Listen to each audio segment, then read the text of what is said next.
Membahas mengenai potensi buruk dari tingginya konsumsi gula ini, kita telah terhubung dengan juru bicara Kementerian Kesehatan, ada Pak Muhammad Syahril.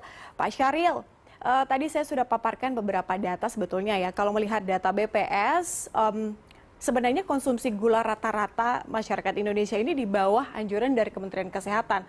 Tapi kemudian penyakit diabetes yang notabene diakibatkan karena konsumsi gula yang berlebihan, malah semakin tahun ini semakin bertambah.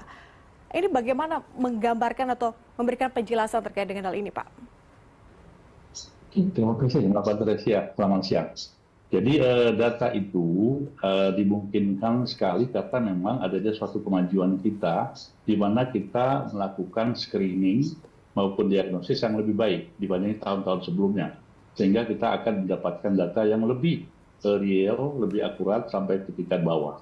Itu satu ya. Yang kedua, tidak selalu gula ini berkorelasi dengan diabetes mellitus. Karena apa? Diabetes mellitus ini bukan hanya karena gula, tapi banyak faktor. Salah satunya karena pola hidup. Di mana pola hidup itu mungkin gerakan fisik, tidak olahraga, kemudian lingkungan yang kurang baik dan sebagainya. Ya, stres juga bisa menyebabkan. Jadi ada korelasi di antara itu. Jadi tidak hanya faktor gula atau manis yang menjadi penyebab utama, Mbak. Jadi harus dilihat secara keseluruhan. Pak, oke, kalau begitu bagaimana menggambarkan angka mungkin ya Pak ya.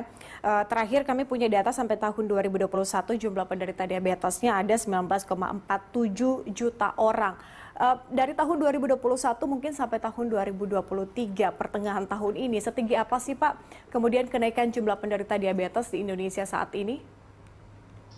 Memang betul ya, jadi setiap tahun ada kenaikan, bahkan di tahun 2021 kemarin cukup tinggi ya, hampir 10 kali lipat di tahun 2020 yang lalu ya.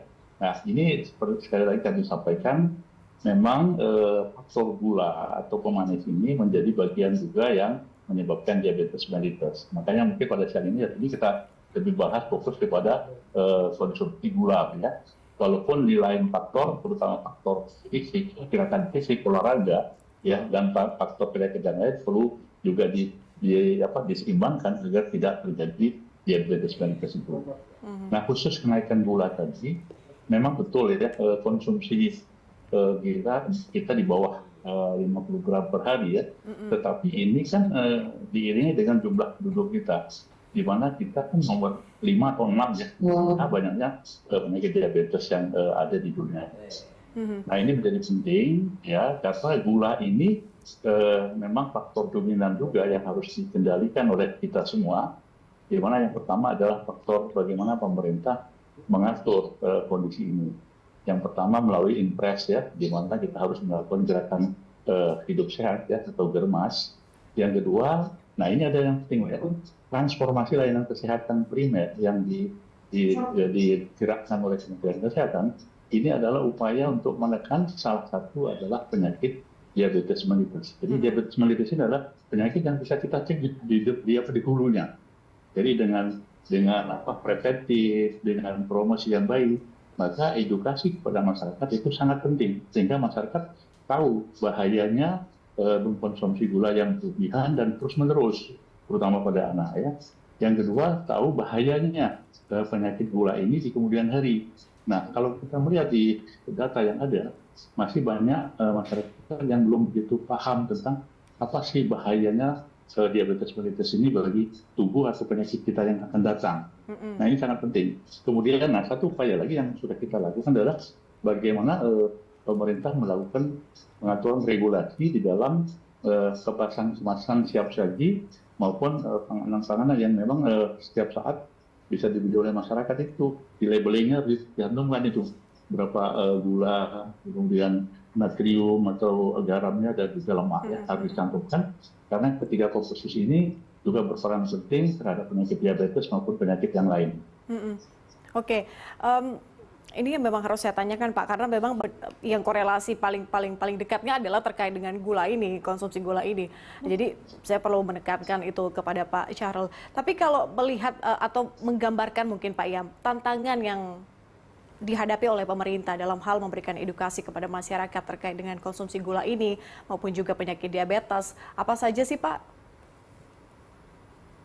Ya, Kita kan dalam hidup sehat ini ya, gerakan hidup sehat ya, atau perilaku hidup sehat ini harus digerakkan oleh semua sistem yang ada, stakeholder yang semuanya, mulai dari hulu sampai ke hilir. Jadi kepedulian dari masyarakat pertama, kemudian orang tua, kemudian fasilitas pelayanan kesehatan, kemudian unit-unit yang lain, bukan hanya unit kesehatan, dari pusat sampai daerah harus terlibat.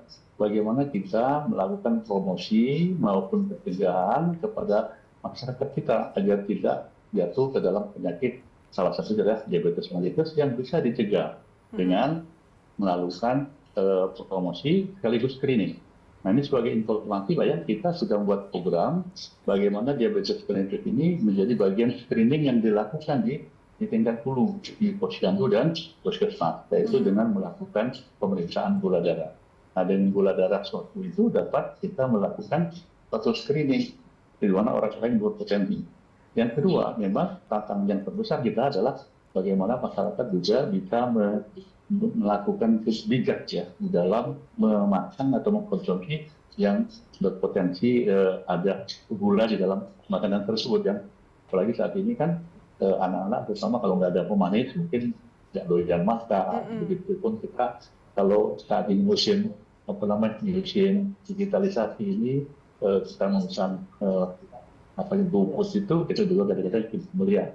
Nah, ini perlu disiasati dan dipahamkan kepada seluruh masyarakat bahwasanya kita harus melihat nih kandungan-kandungan gula terutama itu dapat menginisiasi terjadinya diabetes mellitus. Nah, sehingga harapannya melalui media ini pun ya itu Berita Satu dapat menyampaikan berhati-hati terhadap konsumsi gula karena ini berpotensi memicu terjadinya diabetes mellitus. Ya, sebenarnya.